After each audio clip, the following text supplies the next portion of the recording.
May 20th, 2004. Hello everyone, I'm Bob Dillner and welcome to NASCAR's Research and Development Center here in Concord, North Carolina, where we are expecting a major groundbreaking announcement for NASCAR's Drive for Diversity program. NASCAR's recently completed Research and Development Center, situated less than 4 miles from the Charlotte Motor Speedway, was the setting for an announcement that would shift the landscape of the sport's future.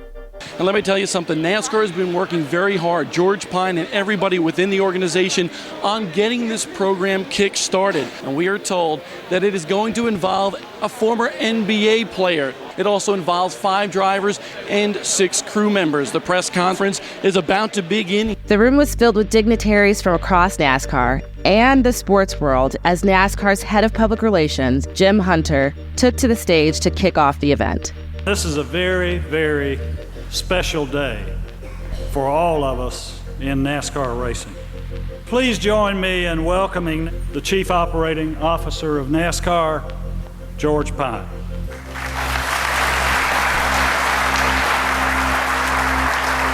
Thanks, Jim, and I'm excited to be here today to share with you NASCAR's vision for diversity. For NASCAR to continue to grow and prosper, NASCAR needs to look more like and represent the values of America. And we believe by having people from diverse backgrounds involved in our sport will be better.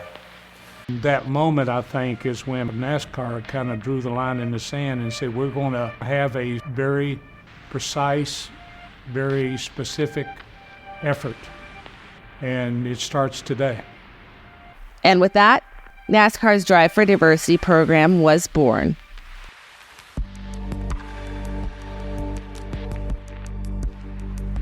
You're listening to Driving Change, a celebration of 20 years of NASCAR's Drive for Diversity. I'm your host, Crystal Clay, and over the next 10 weeks, we are going to take an in-depth look at the drivers, pit crew members, and personalities that have helped to grow and shape this program into what it is today.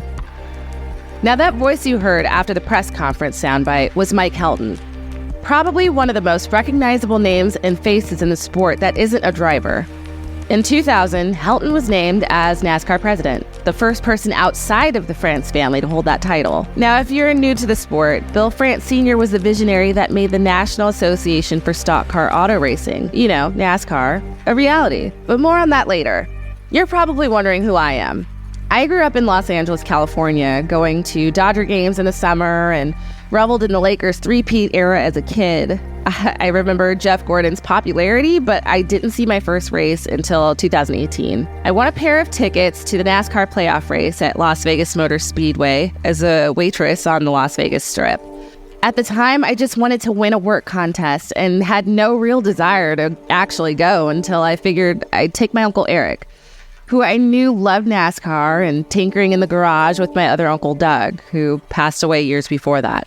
After that first race, I was hooked. I was inspired at that moment to be part of it. It was like it was the, end of the traveling circus where that magical moment happens and a little girl leaves her family in the audience and rides an elephant out of the tent with the rest of the performers. I didn't think simply being a fan or spectator was going to be my ministry. I had to do more. But what was I, a Vegas waitress with little knowledge of racing, going to contribute to NASCAR of all things? I knew that if I wanted to do this, I needed to know NASCAR like the back of my hand. So I avoided going out, hanging out with friends and partying, and really studied it like I was going to college. When I felt it was time to go for it, I used the money I had saved up for a car and put that towards traveling to as many races as I could. I found an opportunity to create content for the online publication Racing Refresh until I decided I was ready to write. They sent me on my first assignment to cover the Clash at the Coliseum in 2022. The following year, I found myself back at the Clash, but also my first Drive for Diversity Awards banquet. I knew the program existed because of names like Bubba Wallace and Daniel Suarez, but while interviewing a 2023 award recipient, I learned that the D4D program has been around for decades, and NASCAR deserves so much more credit for diversity efforts than it receives. From my experience, NASCAR's diversity efforts aren't just paying lip service. It isn't performative. The NASCAR that we see today is a direct result of the efforts it has made for more than 20 years. NASCAR was born in the South on the hard-packed sands of Daytona Beach, Florida, a long way from my hometown of Los Angeles. Over 50 qualifying cars are lined up in handicap position, awaiting the starting signal that'll send them hurtling over the wind-swept Florida beaches. There they come into the first turn, and the 40-lap event is underway. NASCAR historian Ken Martin. Bill France Sr. was a larger-than-life figure. He was born in Washington, D.C., and his name is William Henry Getty France. His father gave him that name because of J. Paul Getty was one of the richest men in America, and he wanted Bill to have that to aspire to. If your name's Getty, you're going to do well. But growing up in Washington, Bill was a mechanic, and he liked cars. He liked working on cars. There were occasions where he took his father's car without maybe his permission and went and ran it at some of the little local short tracks. Bill and his wife, Annie B. France, got tired of the cold D.C. winters, and he decided that if he was going to make a living as a mechanic, why not do it someplace warm? So Bill and Annie B. came from Washington, D.C. down to Daytona. He saw the beauty of Daytona Beach, but also Bill knew the story of the land speed record runs on Daytona Beach. So he knew this area had a racing heritage already.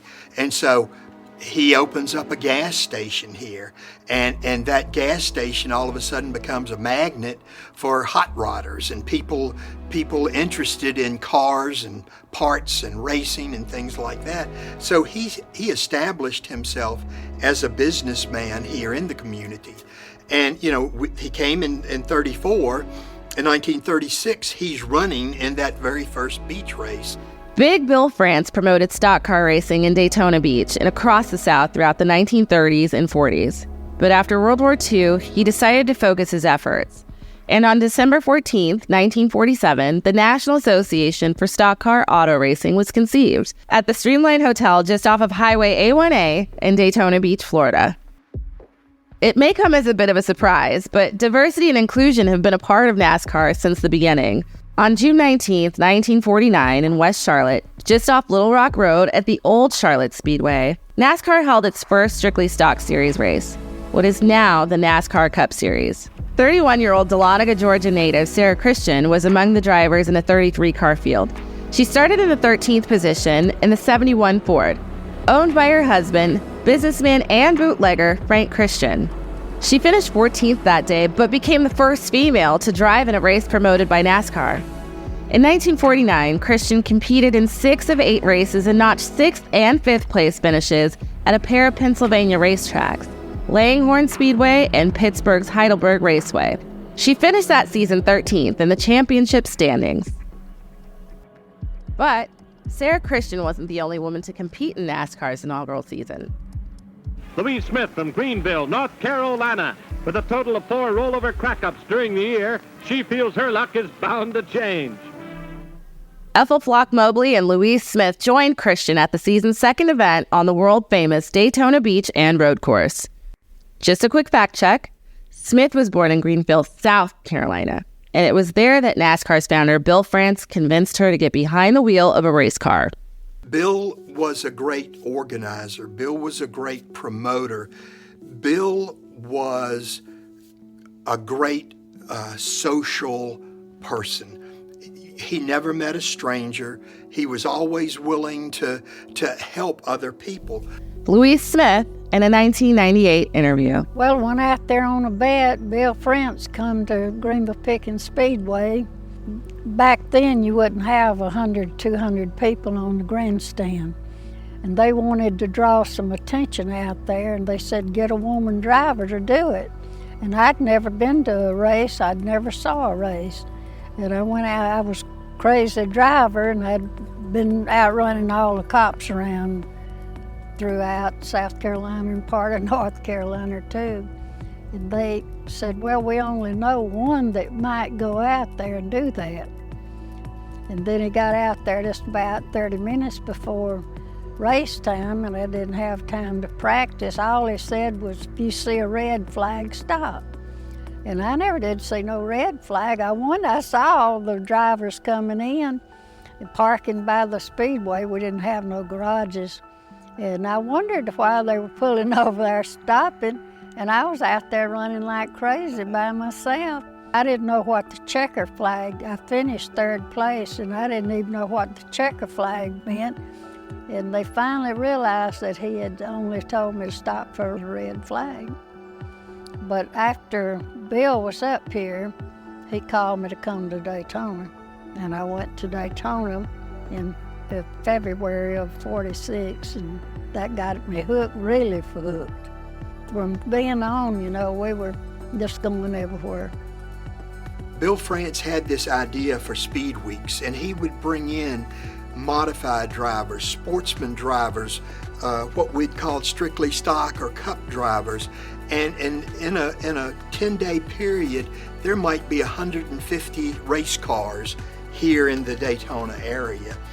I want to point out that not only is Ken Martin a historian of the sport, he's also a fan who grew up coming to some of those early races in Daytona Beach as a young child. The Daytona Beach and Road course was unique in that it was 2 miles heading north on the sand, then a hard left turn, then 2 miles down Route A1A.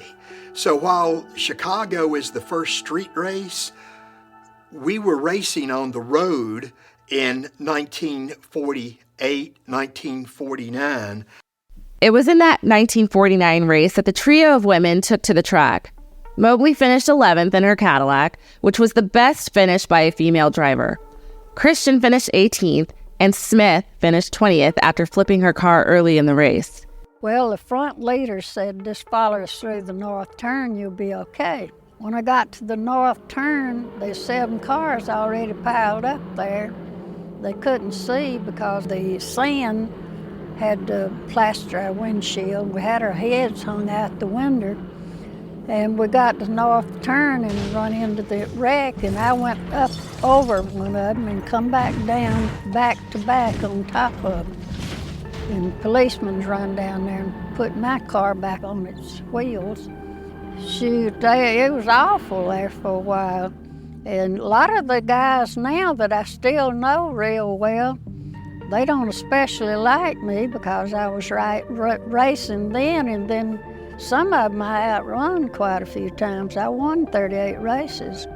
A quick note, those wins came in various formats, including late models, modifieds, midgets, and sportsmen, but they were NASCAR's lower divisions. Her Cup Series stats include 11 races run over 3 years. Her best finish was 16th in the same Langhorne race that Sarah Christian came home 6th. Well, I just made up my mind that I was going to race regardless. A few times it got pretty rough, and I decided I'd just quit. And I talked to Bill about that, and Bill said, no, I don't want you to quit. I wish you'd keep on going. He said, it's going to get easier. And I said, yeah, but when? So, never did get completely easy. NASCAR Vice President of Diversity and Inclusion, Brandon Thompson. One of the things that I was really shocked to find out when I, started digging into the history books and asking people, and listening to stories about NASCAR in the past is like, yeah, when you hear about someone like Sarah Christian and Louise Smith, who were quite literally involved in the sport from the beginning, it sort of makes you scratch your head of like, how did the sport end up with this perception, with these sort of intentional efforts in the beginning. Listen, if we're being honest and candid, life in the South during the 40s and 50s was not a place where a lot of diversity or inclusion or any of these things were valued, right? Really at the level that they are today.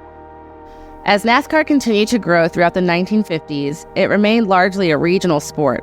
In the first 35 years, the only champion born outside of the South was Bill Rexford from Conewago Valley, New York, who won the championship in 1950. Interestingly, 3 of the 8 races in 1949 were outside of the South. In 1950, 10 of 19 races were outside of the Southeast. In 1951, the Cup Series competed west of the Mississippi for the first time. In the Jim Crow South, it was hard for people of color to break through and gain a foothold in stock car racing. But there is one thing that draws people together across different backgrounds that transcends race and gender: a love of cars and watching them go fast. Lenoir, North Carolina native Phil Horton recalls how he became a race fan at a young age. My family, my brother Terry and my father, we owned a service station there in our community, in the Freedman community of Lenoir. So then, we pumped gas, we serviced cars, we were mechanics, or they were mechanics. And of course, as mechanics and automobile people, we listened to the race. My father listened to the race. Not so much me now, but he would listen to the races on Sunday. For disciplinary reasons, when I was doing something I wasn't supposed to do on Sunday, he'd make me come and sit beside him while he listened to the race, to settle me down, so to speak, right?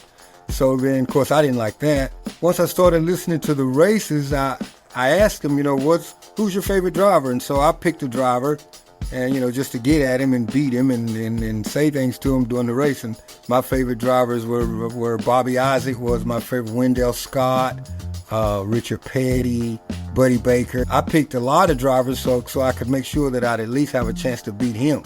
Next thing you know, I was in love with racing just like him. Being a fan was easy, but becoming a competitor was a lot harder. It's really kind of hard to trace some of that early history of African American drivers in NASCAR, because in the first decade or so, there would be a lot of drivers that would just show up for one race. And it might be in California, it might be in Pennsylvania, it might be in Oklahoma, and so there was no check mark on the entry blank of your race or ethnicity or anything like that. And then too, a lot of these races were covered maybe by one or two media members. For a long time, we always considered Charlie Scott as the first African-American driver to run in NASCAR. He came to Daytona in 1956 and drove for one of the most powerful teams in NASCAR, the Carl Kiekhaefer team. But the thing that gave us the clue that Charlie was the first was we had a picture of him shaking hands with Wendell Scott. Wendell and Charlie were not related, which was really cool. Wendell had not run in the Cup Series yet. He was down in Daytona to run in the Sportsman race. But that was an iconic photo that was pretty widely circulated. And so for years, we gave Charlie Scott the recognition as the first African-American driver. In 2008, a journalist and motorsports writer named Becca Gladden was researching when she found an article in the San Mateo Times about a driver named Elias Bowie. The article said that Elias was a well-known African-American businessman in the community. When she cross-referenced his name with the results of the 1955 Grand National Series race at Bay Meadows Racetrack, he was driving the number 60 Cadillac. The article also mentioned that Bowie showed up to the race with the biggest pit crew and, quote, always wore his fedora when he drove. And now we credit Elias Bowie as being the first African-American driver, although there is a possibility of there was someone earlier, but based on facts that we know now, Elias was the first.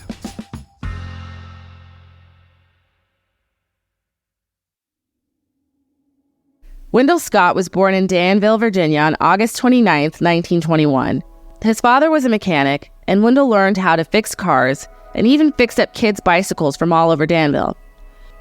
He also worked as a taxi driver in his hometown, gaining a reputation for getting his fares to their destination faster than you probably want to. In 1942, Wendell was inducted into the Army and served as a motor pool mechanic in Europe during World War II. Upon returning home, he ran an auto repair shop but couldn't regain his taxi license because, as he said, I had too many speeding tickets and other violations. Instead, he ran illegal moonshine whiskey, bought the whiskey for around 55 cents, and ran it down to Charlotte, North Carolina, which was dry then, where he could double his money. Most of the time, he easily outran the cops, except on one occasion when he did get caught. Luckily, he was only given a 3-year probationary sentence, but he gained a reputation with the police in Danville as being one of the fastest drivers around. So when a local race promoter was looking to drum up interest at his track, he went to the police to see if they knew of any, in quote, black drivers who could drive fast. They told him, "You want somebody to drive a race car? You get that Wendell Scott." I never thought about racing as my race. It was something I wanted to do, and when the opportunity came, I did it. When they first opened up this track in Danville where I first started racing on, I used to go down there and wouldn't be but 2 black people there on Friday night. It'd be another guy and I. And he asked me one night, said, if you had a chance, would you race? And I said, yeah, man. And about 3 weeks after that, they approached me about running down there. With that, his racing career was off and running.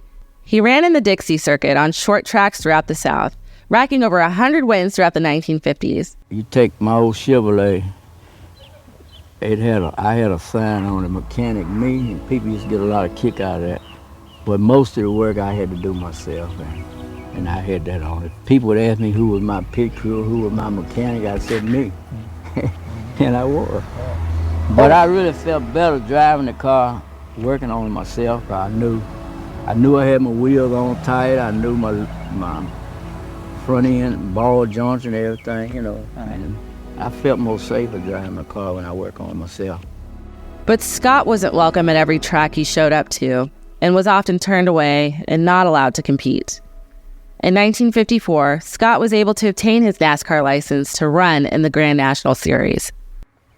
Maybe I shouldn't talk about some of these things, but at Bristol, Tennessee one time, the NASCAR officials weren't gonna let me race till my boy cut their mustache off and all that kind of stuff.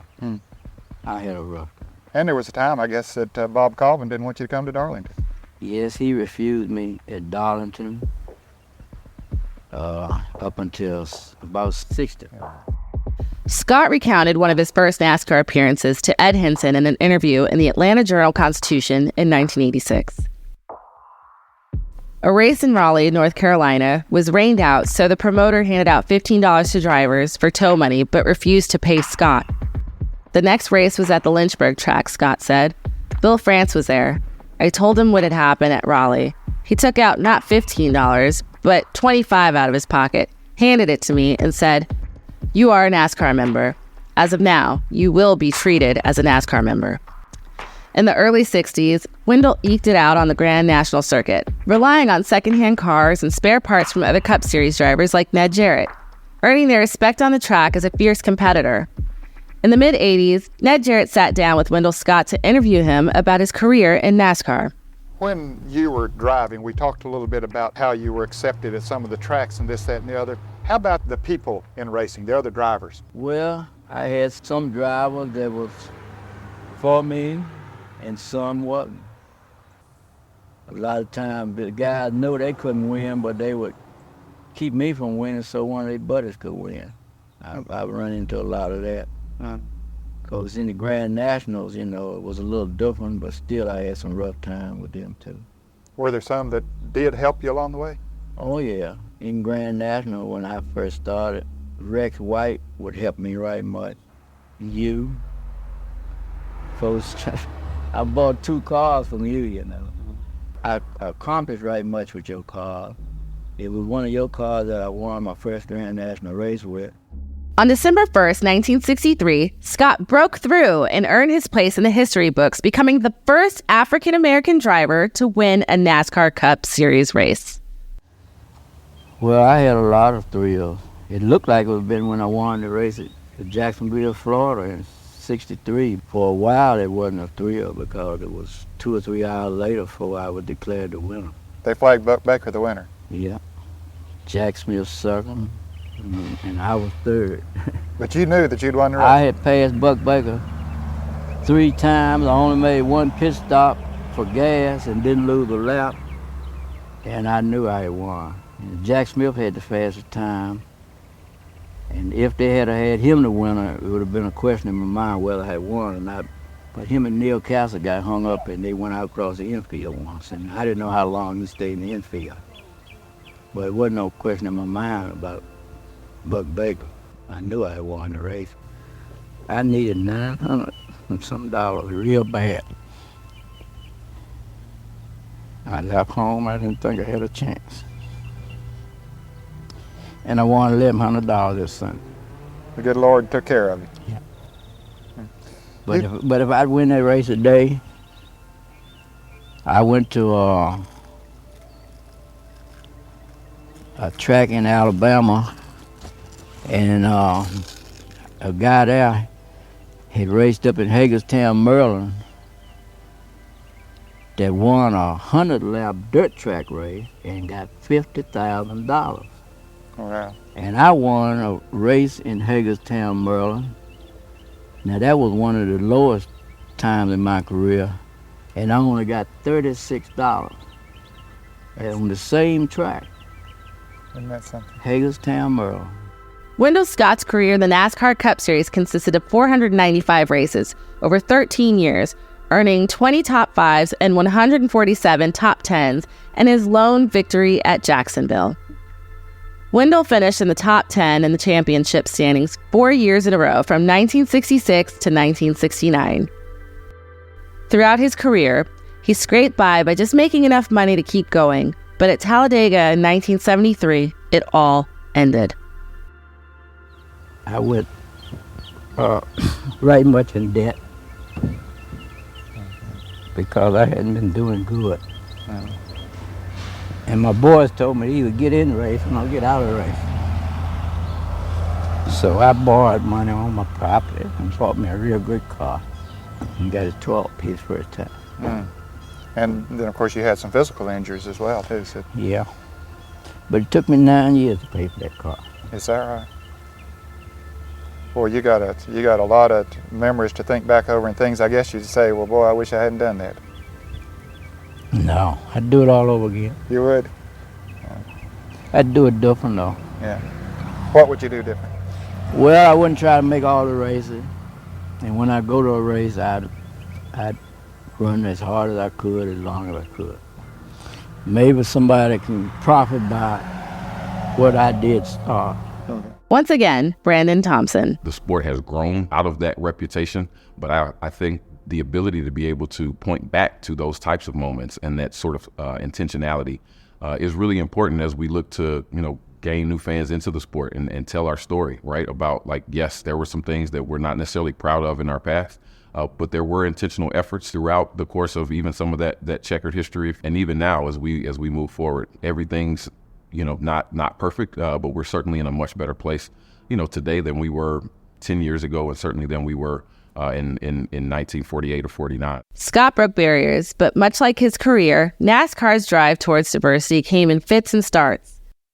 But the 1970s saw gains made across the sport. One driver who helped to turn the wheel in the right direction was Iowa City, Iowa native Janet Guthrie. After graduating with a physics degree from the University of Michigan in 1960, Guthrie soon caught the racing bug, a sport that wasn't all too welcoming to women then. Some drivers will say that a woman doesn't belong in a Grand National race car. It weighs about 3,700 pounds, and after wrestling with it for 500 miles, you've sweated away about 10 pounds, and your eyes feel like cotton. But this woman, Janet Guthrie, just doesn't agree.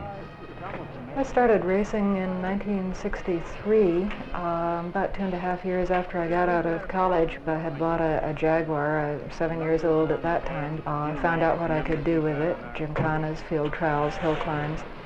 After a couple of seasons of that, I bought another Jaguar that had been set up for the race circuit and campaigned that car for 5 years. Built my first engine, put it together in the back of a station wagon after pulling the engine in an unheated, unlit barn using a set of flat wrenches. But the engine that I built that spring, the first engine I ever put together with my own hands, went 13 races in 1964, including the first ever 500-miler at Watkins Glen, in which I finished 6th overall. In 1976, she moved to NASCAR, running 5 races, becoming the first woman to compete in the Cup Series Super Speedway event, finishing 15th in the World 600 at Charlotte. And coming by the grandstand right now is car number 68, Janet Guthrie. Before today's race got underway, we had a chance to talk with Janet on pit road. Well, this has been a very interesting year. It's been a bicentennial year for our country, and it's been a big year for Janet Guthrie. And Janet, as you look back over it, you've had some heartbreak, but you've also had some things to make you happy. Yeah, I think the best part is getting good cars and good rides in important series after 13 years in racing and having such a hard time finding rides. Finally, everything seems to be going my way this year, and the opportunity to just get out there and drive every weekend without having to work on the car, without having to change the engines all night, without having to do all the towing to the races myself, just couldn't be happier. It's just great. Well, you know, one thing you have proven, that you have the endurance. I mean, nobody can quarrel with that. Oh, well, I've been doing it for a long time. What can I tell you? Yeah.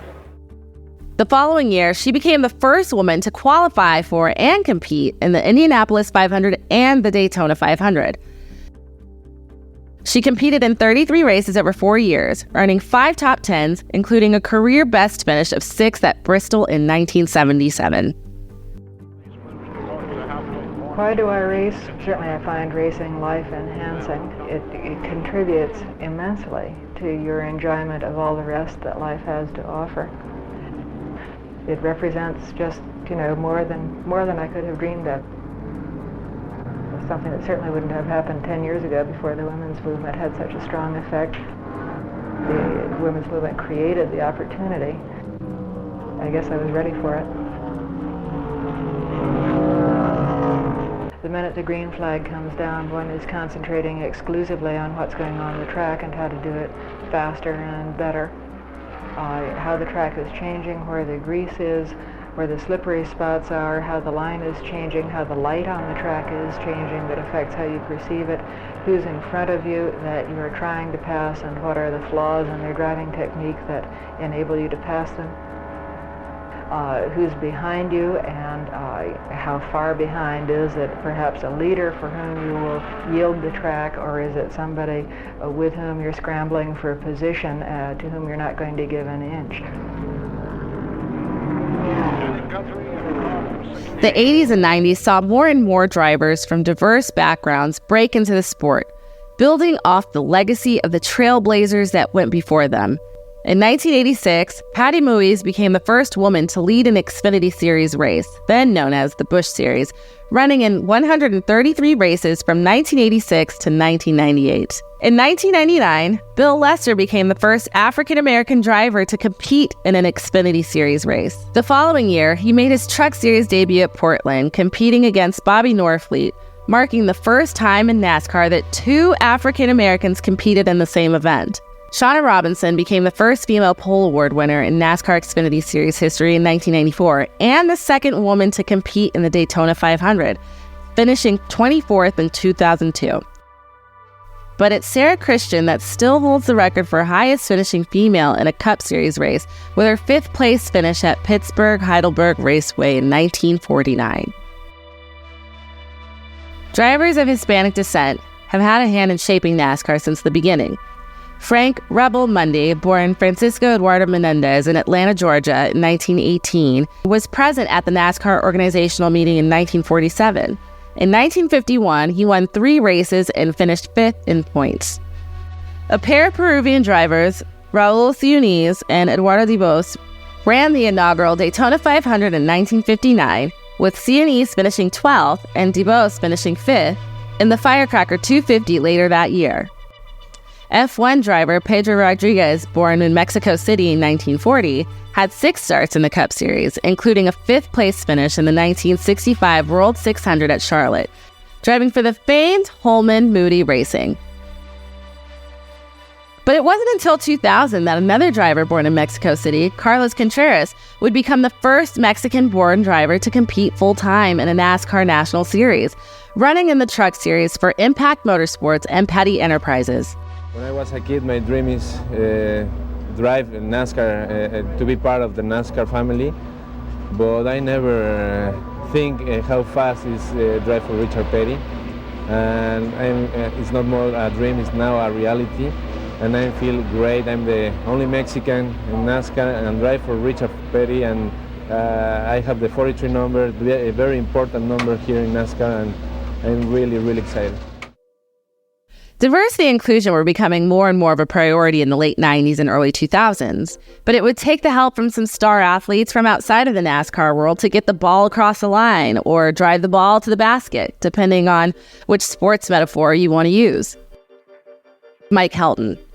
There's always been an attraction, or an overlap, I should say, between sports and other sports figures who resonate and visit the races every now and then, and racers visit other sports every now and then. But that overlap, I think, helped us understand where NASCAR was with the stick and ball guys, that NASCAR may need to do a little bit more work on their program than the stick and ball groups. It's with a great sense of honor that I introduce Magic Johnson. You're welcome. Thank you. First of all, I want to say good morning to everybody. I am excited to be here and excited to have this wonderful opportunity to head up diversity for NASCAR. When you think about the NASCAR brand, it resonates everywhere. I think that this sport is so wonderful that I think all minorities, once we educate them on it, will want to be a part of it. I like that speed. So I want to take that speed to our community and let them know. You've got playgrounds, you've got elementary schools, you've got high schools that have basketball hoops, you got baseball fields, football fields, and you can even have a pickup game in a street of an urban area or a rural country road. NASCAR is a little more complicated than that, and I think we realized that in order for us to reach that, we had to work more at it. The personalities that helped us do that understood that, and they were very eager and very willing to help, and that was a great asset for us. Next time on Driving Change, we will dive into the program that would help shape the future of NASCAR. George Diaz, Orlando Sentinel. Is there any timetable that you might try to set in terms of having an African American or Hispanic drive on, go to the Nextel Cup circuit, and which is obviously going to give the highest visibility? Yeah, I think that, I'm not going to speak for him, but I think that's unfair. I really do. I think that, first of all, as you know, I know, it's a lot that goes into that, the sponsorships and so on. And so I think that goal will be achieved one day, but I think that's putting him in a position where if he says 5 years and doesn't meet 5 years, you're going to come in and attack him.